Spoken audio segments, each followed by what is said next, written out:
Romanos capítulo 8, nós vamos ler do verso 1 até o verso 17. Mas a primeira porção que vamos ler, ela vai apenas do verso 1 até o verso 4.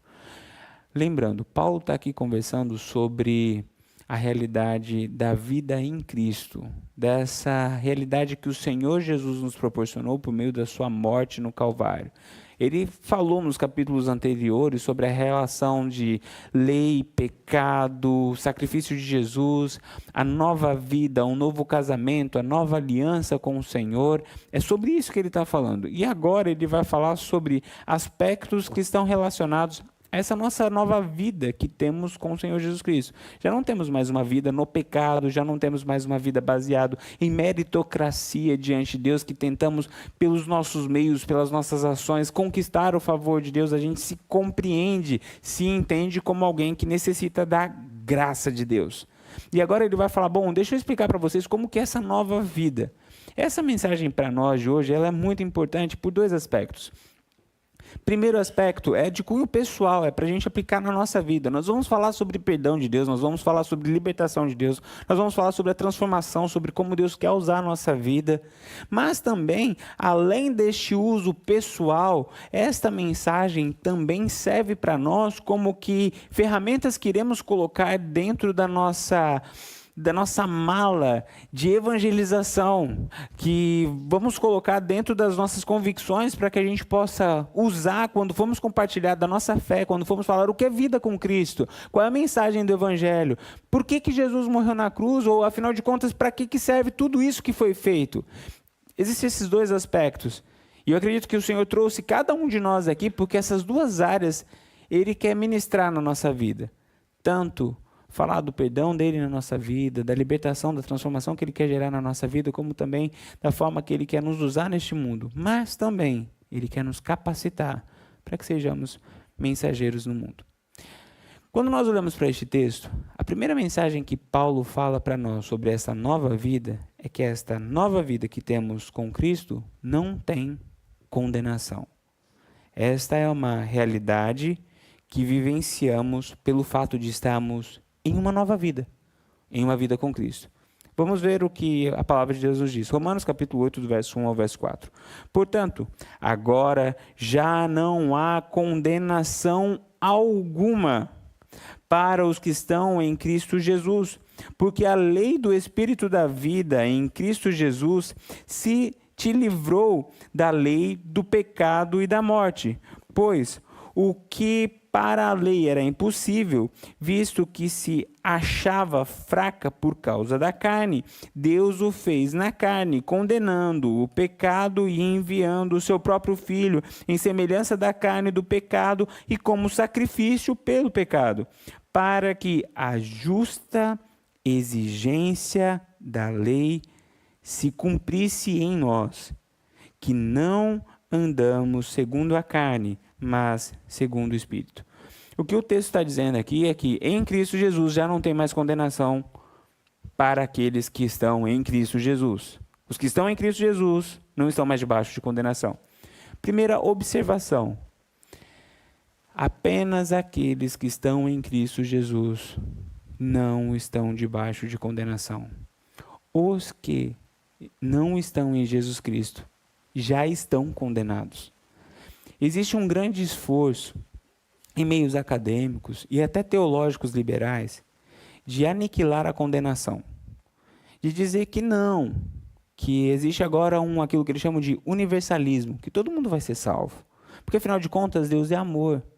E a mensagem é a seguinte: olha, imagine se você faria isso com o seu filho errou, você vai matar ele, ou pior que matar ele, você vai mandar ele para um lugar que ele vai ficar queimando o resto da vida e nunca vai morrer. Se nós que somos pais imperfeitos, de amor imperfeito, não fazemos isso com os nossos filhos, por que Deus, que é amor, faria isso com os seus filhos? É um argumento um tanto quanto bom. Tem toda uma lógica de amor por trás disso. Mas o fato é que a palavra de Deus, ela apresenta a realidade para nós. E a nós cabe crer na palavra de Deus. Eu posso decidir Não seguir a palavra de Deus e seguir apenas campos lógicos. Mas essa é uma decisão. Agora, tentar dizer que não existe condenação, não existe inferno, crendo na Bíblia, não tem como, porque a Bíblia deixa muito claro que existe condenação. Jesus fala isso por meio dos seus ensinos, os apóstolos vão dizer isso, os evangelistas vão dizer isso, a gente consegue ver em todo o ensino de Cristo que, mesmo nessa realidade que é inaugurada por alguns, como alguns creem, ao período da graça por Jesus, também existe condenação. Essa compreensão é importante para nós. Existe condenação, vai ter julgamento, existe céu e inferno. Aqueles que creem serão salvos, os que não creem serão condenados. Existe inferno. Por mais que a gente não goste de falar nele, por mais que alguns tentem eliminar, mas eu acredito que tudo isso, sendo bem sinceros com os irmãos, é tudo uma estratégia de Satanás. Porque se eu consigo fazer as pessoas acreditarem que não existe inferno, é mais fácil para eu levá-los para lá. Paulo está dizendo aqui, aqueles que estão em Cristo, apenas os que estão em Cristo, não serão condenados. E por que esses não serão condenados? Algumas quartas-feiras atrás, eu expliquei sobre toda a lógica da crucificação de Cristo. Eu vou repassar por ela aqui de uma maneira mais superficial, mas ao mesmo tempo ela vai trazer um pouco de clareza sobre a profundidade do sacrifício de Cristo. Vamos para a realidade de um julgamento. Imagine que você acabou de comprar seu carro, acabou de quitar o carro, e você falou, não, eu moro em um lugar muito seguro, eu não vou colocar seguro no meu carro. E você deixa o carro na porta da sua casa, certinho, estava no lugar certo, não tinha nada errado. E de repente, vem um cara que não sabe dirigir, um pouco louco, desvairado. E ele começa a acelerar na porta da tua casa, fazer manobra e de repente ele, pum, bate no seu carro. Arrebentou o carro, deu perda total. Você não tem seguro. E aí vocês vão para a corte. O que um bom juiz faz? No mínimo, paga o carro que você estourou.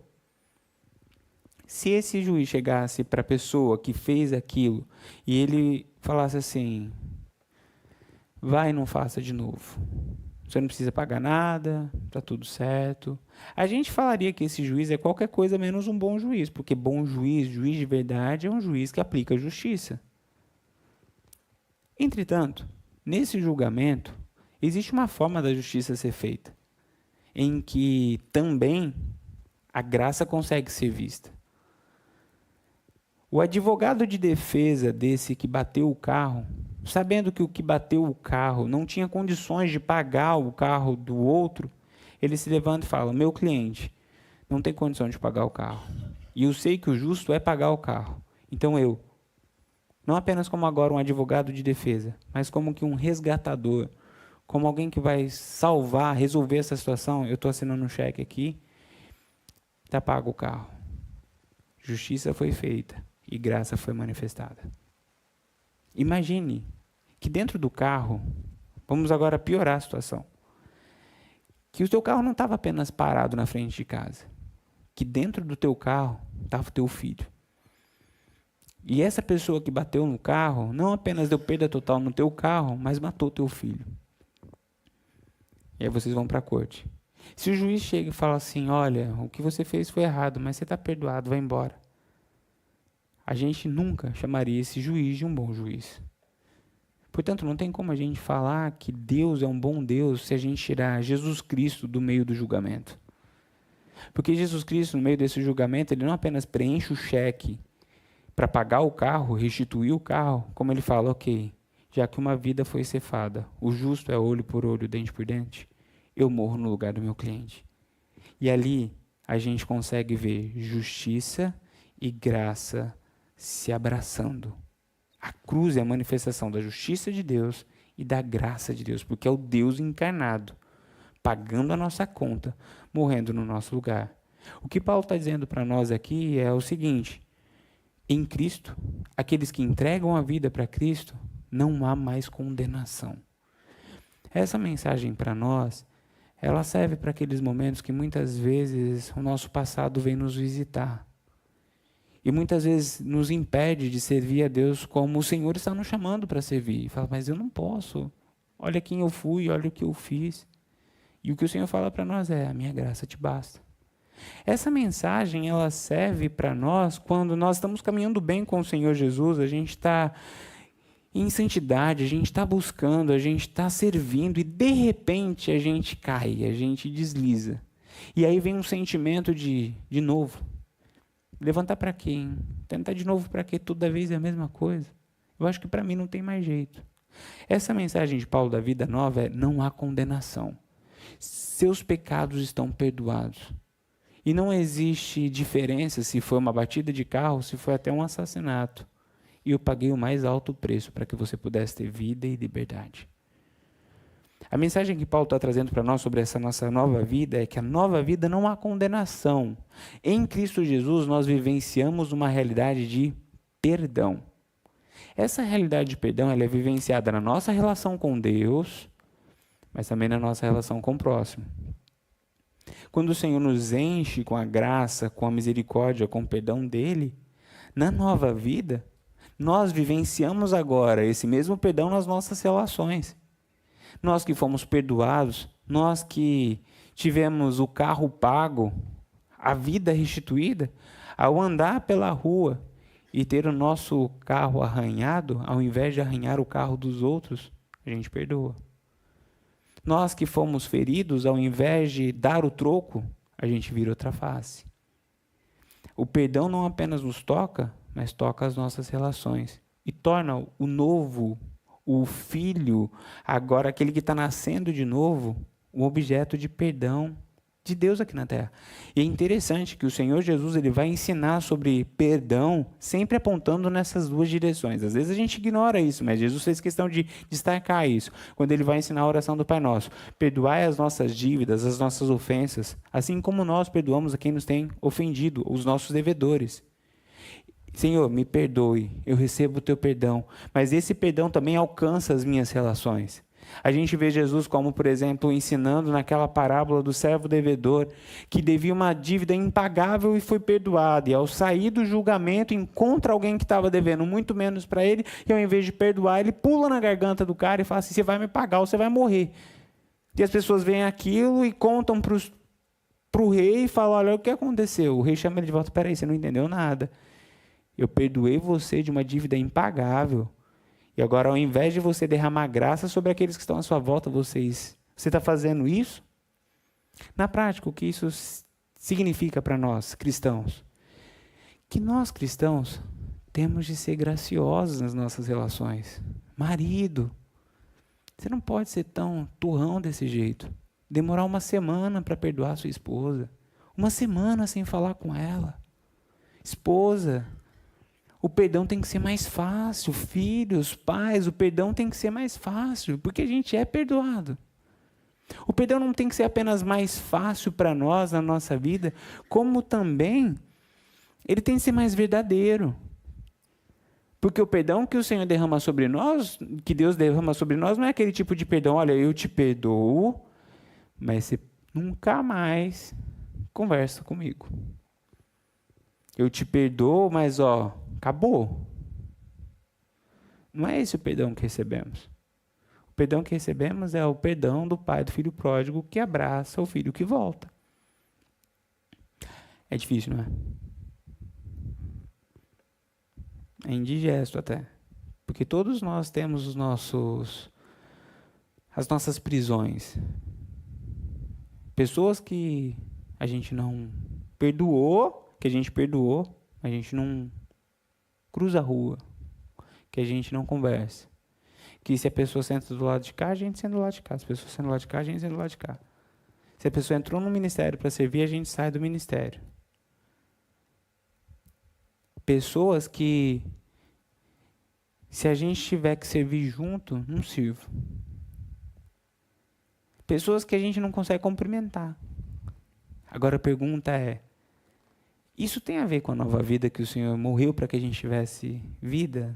Não tem nada a ver. Você pode falar que você quer viver desse jeito, que é assim que vai ser daqui para frente. Você pode, é teu direito, mas falar que Deus está concordando com você, não. Não é, porque não é assim que ele faz com a gente. Ah, pastor, e se a pessoa pisar na bola de novo comigo? Veja, a questão que nós estamos falando aqui não é que você vai perdoar e você vai entregar sua carteira na mão da pessoa, que você vai chamar ela para sua casa, você vai sair com ela todo final de semana. Não é isso. O que nós estamos falando aqui do perdão é você rasgar a dívida que a pessoa tem com você. Isso é perdão. Perdão não é você esquecer, você vai sempre se lembrar da ferida que o outro te causou, da dor que o outro te causou. Perdão não é nem deixar de sentir dor, porque tem algumas ofensas, alguns prejuízos que a gente toma que dói durante muito tempo. Mas o que é perdão? É eu rasgar a dívida no sentido de eu não vou fazer o outro sentir a dor que eu senti com o meu desprezo. Porque se a gente parar para pensar, o motivo pelo qual a gente corta a volta, a gente ignora, é para fazer a pessoa sentir que o que ela fez doeu e ela tem que sentir a dor da minha ausência, a dor do meu desprezo. Eu estou falando sobre isso. A palavra de Deus nos ensina a perdoar. Está perdoado, meu irmão. 2 minutos para você fazer uma conexão. Está do lado, cumprimenta, Deus abençoe sua vida, Deus abençoe sua família. Vamos servir, a pessoa chegou, vamos servir junto. É isso. Estamos numa festa de família, aquele primo chato, aquela prima chata, o cunhado inconveniente. Sabe, derrama graça, derrama amor. Sabe, Deus abençoe sua vida, Deus abençoe sua família. É isso, vida nova. Como a gente pede para Deus nos perdoar se a gente não consegue perdoar o nosso irmão? Como pedir um favor tão grande, sendo que muitas vezes a gente tem dificuldade de abrir mão para perdoar problemas que são infinitamente menores diante do que a gente já fez com Cristo. A vida nova que o Senhor quer para nós no ano novo tem a ver com perdão. Tem pessoas que estão vivendo o mesmo ano ao longo de sua vida porque estão carregando mágoas de muitos anos atrás. E as mesmas dores, os mesmos choros, as mesmas intrigas, os mesmos problemas, e sentar por que aquela pessoa não falou aquilo para outra pessoa, não fez aquilo com aquela pessoa, fez isso comigo, não fez aquilo. Tudo bem, pode fazer, mas isso é velharia do pecado. Isso não é vida nova. Crente que é crente, perdoa. Perdoar não é esquecer, perdoar não é deixar de sentir dor, perdoar é rasgar a dívida. Sabe, eu não quero que você sinta dor. Muito pelo contrário, eu faço como Cristo falou, eu amo os meus inimigos, eu declaro bênção sobre a vida deles. E se precisar, se tiver caído, eu estendo a mão, eu ajudo. Se precisar servir junto, eu sirvo junto, a gente está aqui. É isso é perdão, vida nova. A segunda característica que Paulo nos mostra sobre a vida nova é liberdade. Agora do verso 5 até o verso 14. Romanos capítulo 8, a partir do verso 5. Os que vivem segundo a carne pensam nas coisas da carne, mas os que vivem segundo o Espírito, nas coisas do Espírito. Pois a mentalidade da carne é morte, mas a mentalidade do Espírito é vida e paz. A mentalidade da carne é inimiga de Deus, pois não está sujeita à lei de Deus, nem pode estar. Os que vivem na carne não podem agradar a Deus. Vós, porém, não estáis sob o domínio da carne, mas do Espírito, se é que o Espírito de Deus habita em vocês. Mas, se alguém não tem Espírito de Cristo, não pertence a Cristo. Se Cristo está em vós, embora o vosso corpo seja mortal por causa do pecado, o Espírito é vida por causa da justiça. E se o Espírito daquele que ressuscitou Jesus dentre os mortos habita em vós, aquele que ressuscitou o Cristo Jesus dentre os mortos há de dar vida também aos vossos corpos mortais, pelo seu Espírito que em vós habita. Portanto, irmãos, somos devedores, não à carne, para vivermos segundo a carne. Porque se viverdes segundo a carne, morrereis, mas se pelo Espírito mortificardes as práticas do corpo, vivereis. Pois todos os que são guiados pelo Espírito de Deus são filhos de Deus. Veja, aqui é onde Paulo vai falar que a vida nova, ela não apenas é marcada por perdão, mas ela é marcada por liberdade. Vamos voltar para o tribunal. Deus, Jesus e a gente. Jesus assina o cheque, Jesus morre no nosso lugar. Problema resolvido? Não, porque a gente ainda não sabe dirigir, porque a gente ainda é inconsequente. A gente vai sair do tribunal, vamos pegar um outro carro e a gente vai bater de novo o carro. A gente vai, nas nossas loucuras, acelerar mais do que deve. A gente vai ignorar os sinais que foram colocados no caminho para que a gente preste atenção e não se arrebente. Jesus faz o serviço completo. Ele não apenas assina o cheque, ele não apenas morre no nosso lugar, como ele diz, olha, se você quiser, eu posso guiar teu carro, para que você não se arrebente de novo. E é exatamente isso que Paulo está dizendo para nós. Quando ele fala aqui, é um detalhe importante desse texto, ele fala da impossibilidade daqueles que não têm o Espírito Santo de agradar a Deus, de fazer a vontade de Deus. Ele fala, é impossível, porque vocês não têm o Espírito Santo. Mas a vocês que têm o Espírito, vocês conseguem agradar o Pai, vocês conseguem fazer o que é certo, vocês conseguem entrar num carro sem se arrebentar, porque o Espírito está no controle. É Ele que está guiando o carro. Eu não apenas fiz isso, eu, Jesus, mas eu coloquei o meu Espírito Santo em vocês, para que Ele, através das mãos de vocês, guie o carro da vida de vocês. É Ele guiando.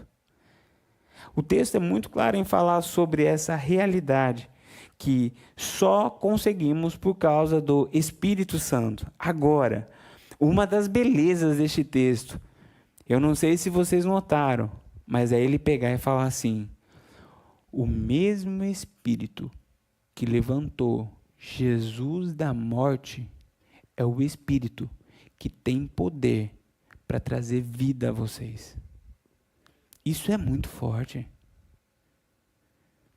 Porque muitas vezes a gente enfrenta os nossos pecados, os nossos vícios, a nossa falta de caráter, com um sentimento de impotência. Não dá para mudar. Minha mãe era assim, meu pai era assim, todo mundo lá em casa era assim, eu sempre fui assim. Eu já tentei, não consegui.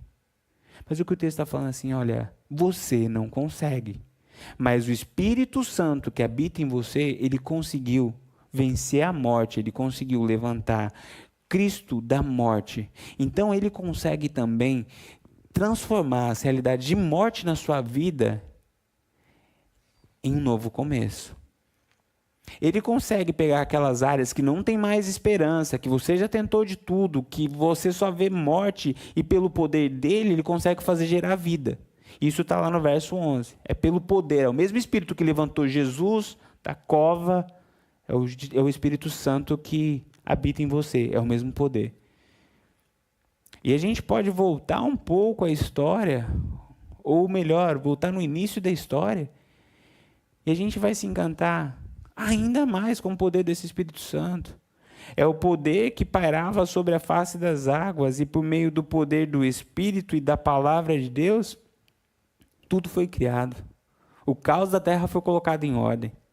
O que ele está falando aqui é sim, nessa nova vida há liberdade. Não porque vocês vão conseguir fazer com as forças de vocês, mas porque o meu Espírito em vocês vai libertar vocês da velha natureza, da carne que está morta, que está apodrecendo a sua vida, as suas relações, o Espírito Santo de Deus. Agora, é importante a gente entender que sim, é o Espírito Santo de Deus que gera em nós essa potência de liberdade, essa realidade de transformação. Entretanto, isso não significa que a única coisa que a gente tem que fazer é cruzar os braços e esperar o Espírito Santo fazer tudo o que ele tem que fazer. Não. Existe sim a realidade de o Espírito Santo em nós trabalhando para gerar vida, mudança e transformações, mas também existe a nossa parte. E o texto vai deixar isso muito claro para nós. Primeiro, vamos fazer uma leitura geral sobre o Espírito Santo. A palavra de Deus nos diz que sim, nós, quando entregamos a vida a Jesus Cristo, o Espírito Santo de Deus passa a habitar no nosso coração. Assinou o cheque, morreu no nosso lugar, ele tomou o controle da nossa vida através do Espírito Santo. A palavra de Deus vai nos dizer que nessa relação nós não podemos apagar o Espírito Santo. 1 Tessalonicenses 5, capítulo 5, verso 19.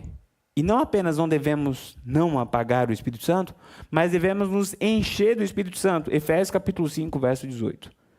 Ok, nós temos essa realidade aqui de encher, de não apagar o Espírito Santo. E tudo isso está relacionado a mortificar as práticas da carne. Existe a ação do Espírito Santo em nós, mas a palavra de Deus nos diz que nós temos uma relação com o Espírito Santo e essa relação é que faz com que a nossa carne seja mortificada. Lá no verso 14, no verso 13 ele vai dizer: porque se viverdes segundo a carne, morrereis, mas se pelo Espírito mortificardes as práticas do corpo, viverei. Essa palavra mortificar, no grego, significa fazer morrer. É diferente de deixar morrer. São coisas que parecem iguais, mas são bem diferentes. Fazer morrer, você é agente. Você vai para a luta. Você provoca a morte. Deixar morrer é uma morte natural. O que Paulo está nos ensinando aqui, que na nossa batalha contra essa velha natureza, nós temos de travar uma batalha. Nós vamos ter de lutar para fazer morrer. Não vai acontecer naturalmente. Não é simplesmente quando eu levanto a mão na minha conversão, eu fico esperando e o Espírito Santo vai fazer tudo sem que eu faça nada. Ele está falando, não, vocês têm que lutar. Às vezes a gente fala sobre batalha espiritual. A gente fala sobre luta espiritual. E isso é real. Só que o meu temor é que a gente não compreendeu inteiramente o que é uma batalha espiritual. Porque muitas vezes a gente pensa que batalha espiritual está relacionada simplesmente à nossa batalha contra Satanás.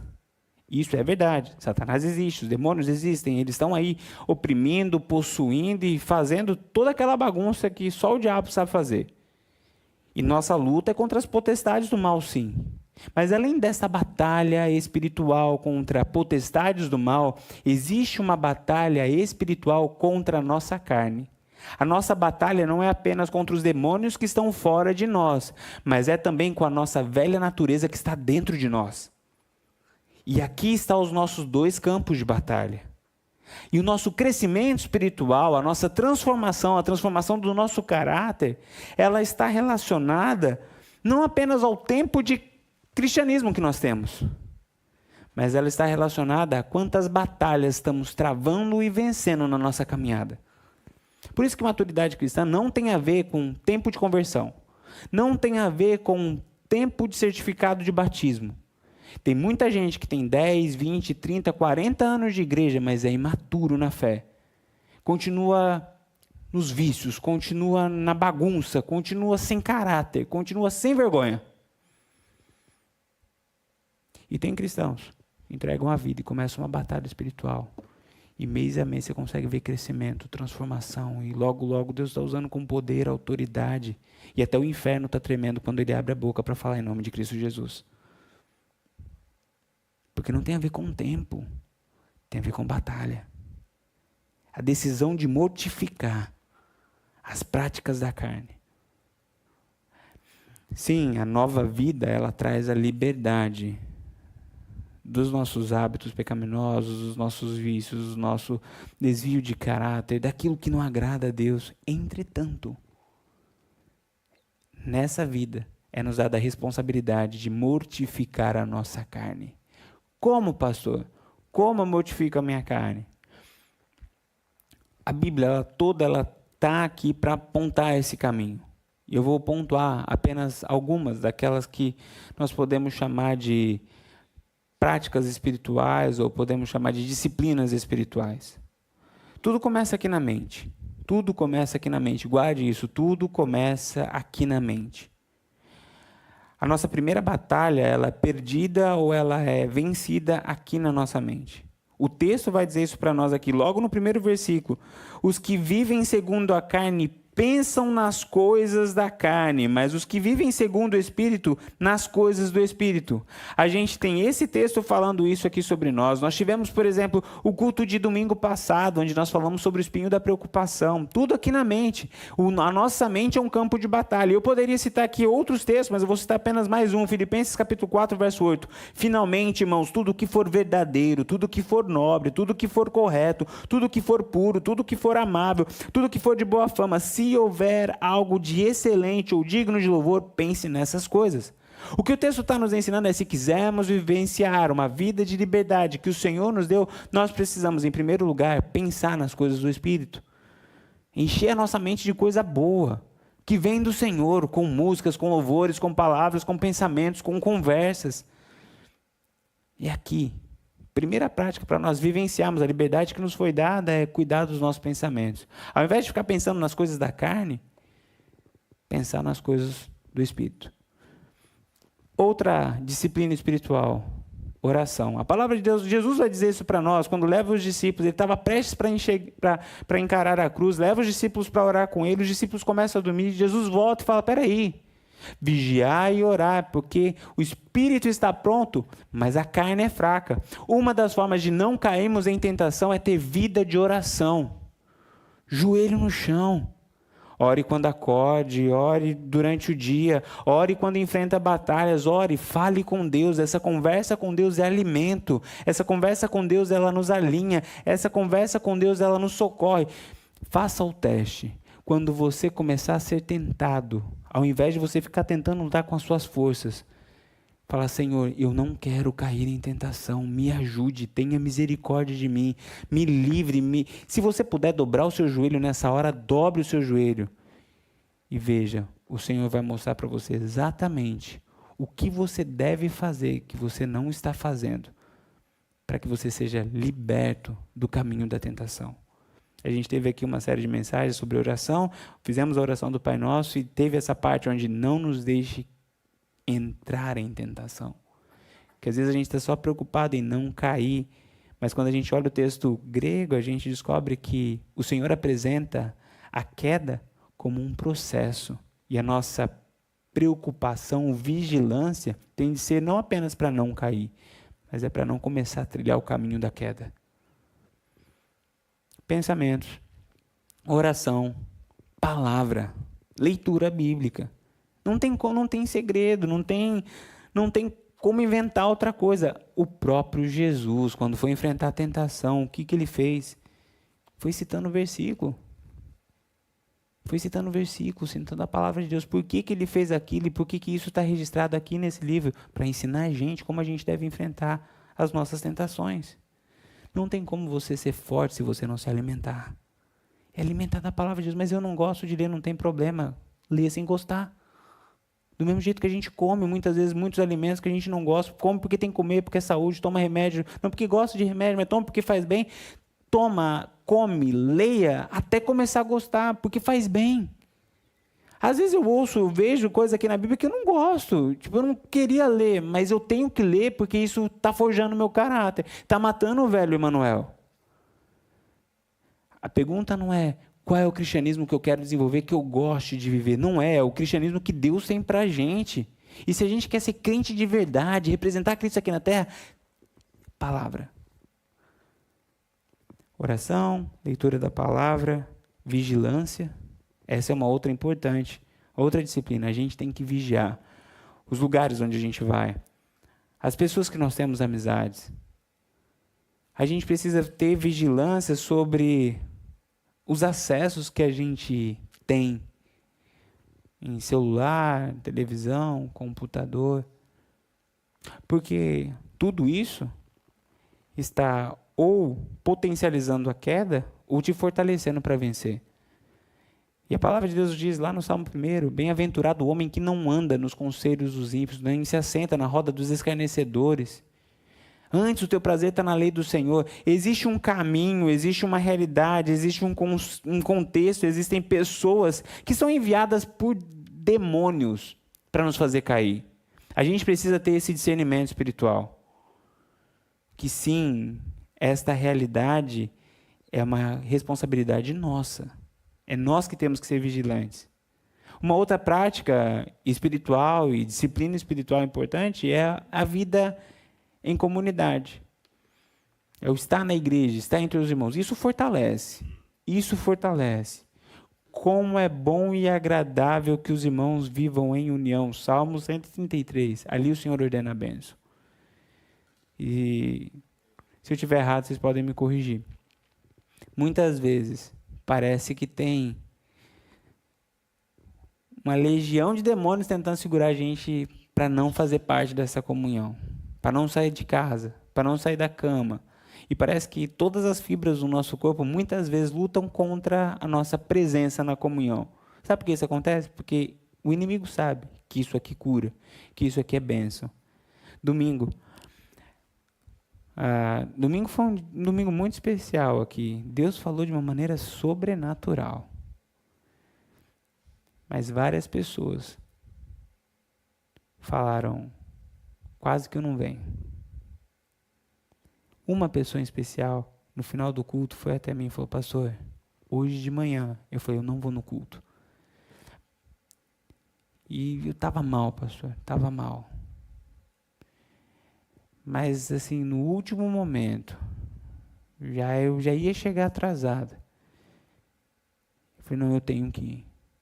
Eu cheguei aqui sem ânimo nenhum, sem força nenhuma, eu estava acabado. E aí essa pessoa, com lágrimas nos olhos, me disse, mas pastor, eu louvo a Deus porque eu vim. Eu estou saindo diferente do que eu entrei. E aí eu perguntei para ela, valeu a pena? Ela falou, valeu. Sabe quando a gente tem que estar na comunhão dos irmãos? Sempre. Sempre devemos estar em comunhão.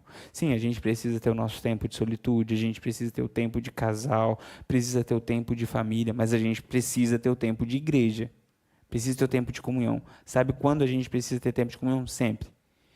Mas, sabe aquele momento que você não quer vir, você não tem força? Nesse dia você precisa mais.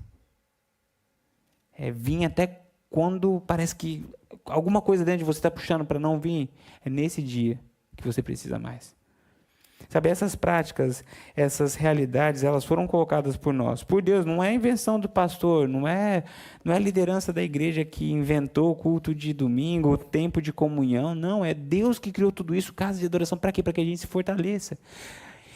Essa verdade, ela nos ensina sobre essa nova vida que Deus nos deu. Muitas vezes a gente vivencia uma crise com aquele texto, e conhecereis a verdade vos libertará, porque parece que esse texto não é sobre a gente, porque parece que Deus liberta todo mundo, mas a gente que é bom nada. Os problemas que a gente tem, as crises, o temperamento, as lutas, os vícios. Mas eu quero dizer para os irmãos, o problema não está no Espírito Santo, que teve poder até para levantar Cristo das mortes, criar todo o universo ali na Trindade. O problema não está na palavra de Deus, porque a palavra de Deus é viva e verdadeira. O problema muitas vezes está em nós, que nós queremos que Deus faça a parte dele, mas a gente não faz a nossa parte. Uma vida nova passa pela mortificação das práticas da carne.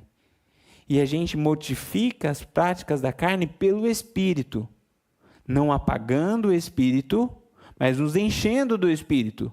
E a gente se enche do Espírito, cuidando dos nossos pensamentos, orando, lendo a palavra, tendo vida em comunhão, cuidando das nossas realidades de ameaça, vigilância, e a última que eu quero mencionar aqui, jejum. Jejum é uma prática importante para nós. Às vezes, a gente não tem uma compreensão correta sobre jejum, mas apenas para que a gente tenha um vislumbre daquilo que a palavra de Deus nos ensina sobre jejum. Jejum não é para que a gente consiga receber alguma coisa de Deus, que Deus faça alguma coisa para a gente. Um dos principais objetivos do jejum é que Deus faça alguma coisa na gente. Eu falei uma frase parecida com essa no domingo passado, ou retrasado, sobre oração, que oração não é para que Deus faça alguma coisa para a gente, mas é que Deus faça alguma coisa na gente. A mesma coisa do jejum. Não, eu vou fazer jejum, vou ficar sem comer, para que Deus me dê o carro, me dê dinheiro, me dê a cura. Não é isso, Deus não precisa. Deus não é um Deus sadomasoquista que tem prazer no nosso sofrimento. Ah, se você fez penitência, então agora você tem bônus. Se você se flagelou, então agora eu te dou presente. Não é isso, não é esse o objetivo do jejum. Um dos objetivos do jejum é mostrar a nossa dependência de Deus. É a gente dizer, olha, eu preciso do Senhor, as minhas forças, a minha realidade não é suficiente, eu preciso de Ti. É uma forma de dizer, eu abro mão das minhas vontades, Deus, para que a Tua vontade seja feita. E uma outra funcionalidade do jejum é exercitar a nossa capacidade de dizer não para as nossas vontades.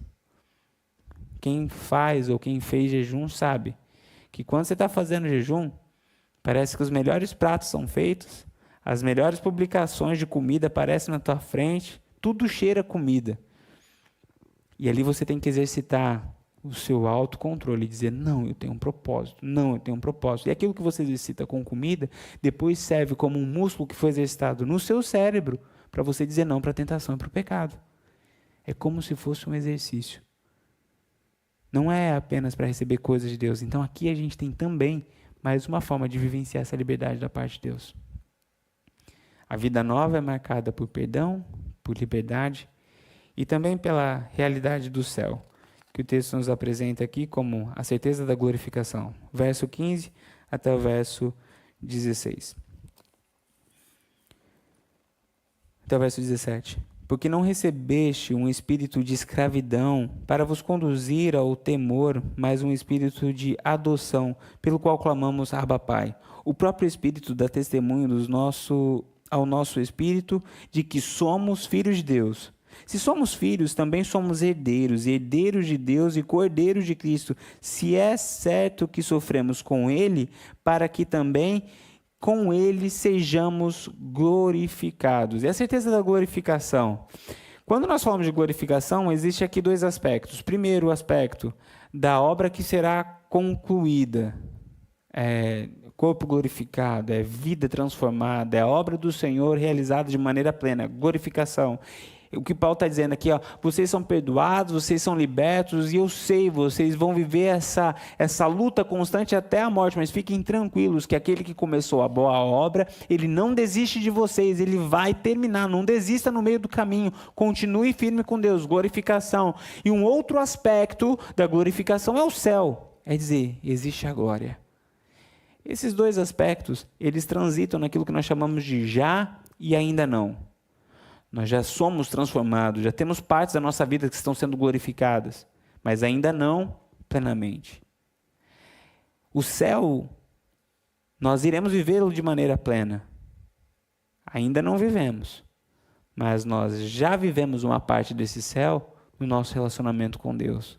Em momentos em que a gente desfruta da presença do Senhor no nosso mundo, na nossa comunhão, na nossa relação com Ele. O que Paulo está dizendo para nós aqui é que nessa nova vida nós podemos ter a certeza do céu. E isso para nós traz uma paz que excede todo entendimento. No meio da dificuldade, no meio da tensão, eu me lembrar que tem céu. Tem a promessa que Deus não desiste de mim. Tem a promessa que Ele me ama. Tem a promessa que isso aqui vai acabar. Eu contei, acho que assim que a gente voltou da viagem missionária, a história daquela irmã nossa que mora no lixão, que a gente conheceu na África, que o filho foi assassinado, o outro ela teve que dar para a doação, e ela vivia lá no lixão, e a gente conversou com ela, e no final da conversa, no meio de tanto sofrimento, a única coisa que eu consegui falar para ela foi, olha, continua firme, a vida passa rápido. E foi a primeira vez que eu usei essa expressão, não para dizer, aproveita a vida, porque a vida está passando, mas assim, aguenta firme que daqui a pouco vai chegar ao céu. Existem realidades na nossa vida que homem nenhum vai conseguir dar jeito, que boa ação de ninguém consegue resolver, que palavra nenhuma consegue resolver, mas o céu consegue resolver. Essa certeza que um dia a gente vai morar num lugar onde não tem choro, não há injustiça, onde viveremos para sempre com Deus, isso traz paz. O que ele está falando é, a vida de vocês não é mais um ponto de interrogação, não é mais uma agonia infindada, é uma certeza que o céu é o final de todo esse sofrimento. é o nosso destino, é a nossa chegada, é o reencontro com os nossos amados, é a realidade da cura perfeita. Agora vocês podem viver assim. Antes não, antes vocês podiam ficar loucos, porque não tinha essa esperança. Mas agora na nova vida sim, vocês podem ter paz, vocês não precisam viver como o mundo vive, porque vocês têm a certeza do céu. Mas uma outra realidade que essa questão do céu nos traz para nós, é que ela nos traz uma missão. Sabe? Esse nosso vislumbre do céu, do lugar onde não há choro, não há dor, não há injustiça, não há morte, isso impacta a nossa vida aqui na terra. O nosso olhar sobre o céu deve afetar o nosso olhar sobre a terra. Porque eu sou um cidadão do céu, eu vivo nessa terra de uma maneira diferente. Imagine que você foi criado em uma família bem limpa, organizada, honesta, correta. E de repente, você vai morar em uma outra casa. Nessa casa é tudo sujo, tudo bagunçado, tudo realidade de dor, sofrimento, desonestidade, angústia. Você, como alguém que veio de uma outra casa e está habitando naquela casa, este seu olhar sobre a casa antiga afeta essa realidade da casa que você está morando agora. Porque você consegue ver a sujeira, você consegue ver a bagunça, você consegue ver a desonestidade, aquilo que para aquelas pessoas é tudo normal, mas porque você tem uma visão da sua casa, você consegue olhar para essa casa e dizer, eu tenho uma missão aqui. Nós somos cidadãos dos céus, o nosso olhar sobre o céu deve afetar o nosso olhar sobre a terra. Porque somos de um lugar onde não há choro, nós vivemos nessa terra enxugando as lágrimas e trazendo paz para aqueles que estão em agonia. Porque somos cidadãos de um lugar onde não há injustiça, nós vivemos aqui no mundo buscando desenvolver relações justas, porque nós não somos aqui, nós somos o céu.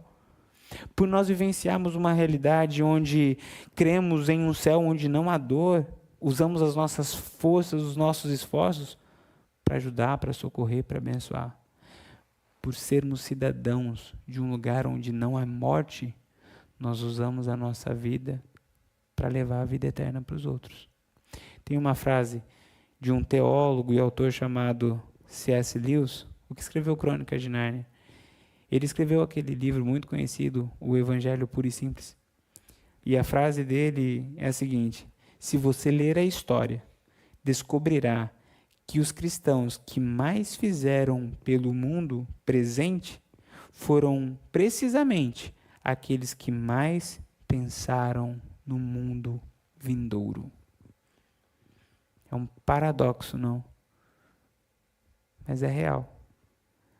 Quando nós voltamos os nossos olhos para o céu, para essa certeza que nós não somos daqui, quando nós olhamos para a graça de Deus, para a bondade de Deus, para a perfeição de Deus, nós começamos a transitar neste mundo, na realidade, expressar a glória de Deus, glorificação, fazer o céu acontecer no lugar onde nós estamos. Não é acreditar que o paraíso fica aqui, não é isso, mas é mostrar a realidade que existe um céu, que nós somos habitantes dele, onde o Senhor entra, a vida entra, o milagre acontece, a transformação acontece. Essa é a nossa missão.